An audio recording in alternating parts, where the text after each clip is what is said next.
guys, what's up? This is Dark Alpha, and I've been getting a lot of requests regarding playbooks, play styles, plays to use, players to use, in general, hints about things that make me so successful. So I'm going to be doing a big mini series regarding offensive playbooks, defensive playbooks, and the clock control offense, and things that I do that, let me win my games. For those that haven't seen my other videos, I'm only a 96 overall team. I haven't really changed my team since release. So I'm outcarded by my opponents every time, but I still manage to win and win consistently because I do a clock control offense that gives me control of the ball, and it also lets my defense be a little more explosive because their options are more narrow. Defense in this game, I'm sure you guys have known, very weak compared to Madden. And Madden, people would rarely score on me. My defense was shut down. Here, it's almost impossible to stop anybody on defense. So you need to make sure that your offense will help you on defense by giving you control of the clock, which I do with my clock control offense, and that lets the coverage scheme based playbook of the 3-3-5 really shine. This video will be the plays that I use in the playbook and the players that I use in NCAA Ultimate Team. My next video will be a live Season 8 championship game, as well as the plays in action. And I'm going to do another video regarding clock control that I highly recommend. You can't really run a coverage-based defense like 3-3-5 if you're not controlling the clock. I'll have a video dedicated to that. You really need to watch that one if you want to run the 3-3-5 effectively. I'll also have a video breaking down the Miami playbook that I use in general for offense. For defense, to get started for 3-3-5, first note that defense, there's no teams, it's just formations. 4-2-5, 3-3-5, 3-4. So just go, pick the 3-3-5, pick any 3-3-5 playbook in NCAA Ultimate Team, and that'll get you started on the 3-3-5. First off, you can tell 3 down linemen, 3 linebackers, 5 defensive backs. Normally, there's 3 safeties on the field, and the regular defensive backs. So I'm going to show you the depth chart so that you guys can see who goes where in the formations. As you can see, number 8 and number 10 are both strong safeties. You're going to see them on the field a lot when I play. So make sure you have a good backup strong safety as well as a good dime and dollar cornerback, because you need to you're going to be in heavy coverages a lot because there's a lot of 5 wide people out there, and you just really need to have a good secondary all the way through top to bottom for depth. As you can see right here, number 8 and number 10, both the strong safeties, they're both on the field in this. So again, you need to make sure your strong safety is good. The cover 3 max out of the 3-3-5 across, sort of a mix between the cover 2 with the shallows and middle of the field and the cover 3. I really like that play.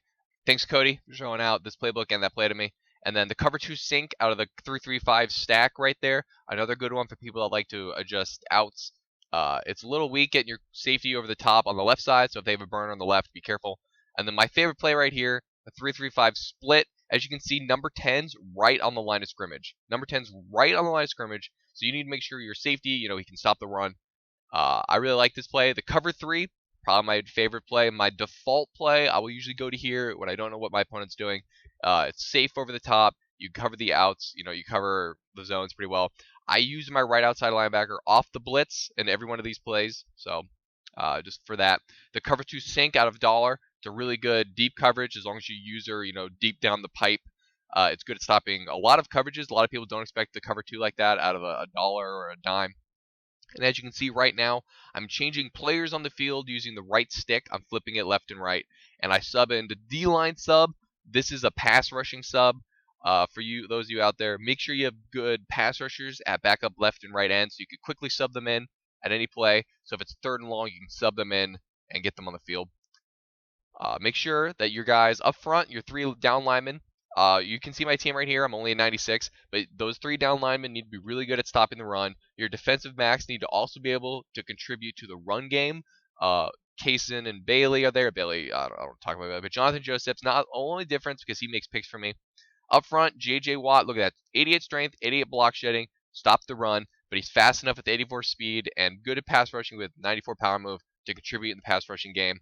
Mario Williams fits a similar mold, 85 strength, 93 block shedding, designed to shut down the run and the options, but he's fast enough with good enough pass rushing to contribute in the pass game when they could be either way.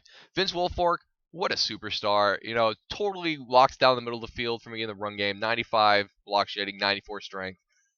If I'm playing dollar coverages, I'll just use Wilfork and I'll plow the middle, and he's just a beast. Manti Te'o covers sideline to sideline for coverages, stops the run really well with that play recognition and block shedding.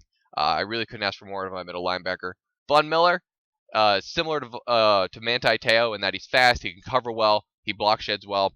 He can blitz, but I almost never want to blitz out of the 3-3-5. I don't like it. I use EVOAccura at right outside linebacker because that's what I use her. I like him because he's 6'4" and he's 90 speed.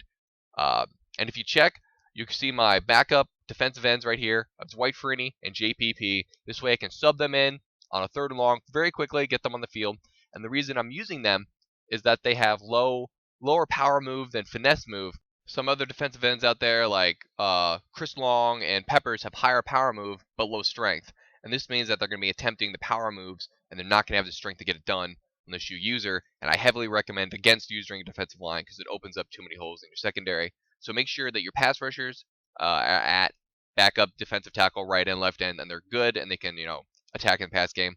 That's it for this video. Next video, I'm going to have the plays that I use so you can see it in action in a live Season 8 championship game, as well as breaking down the ideology and how it works in with a clock control offense to show you guys that defense, while it's very difficult, it can be done decently if you have an offense that helps make it work.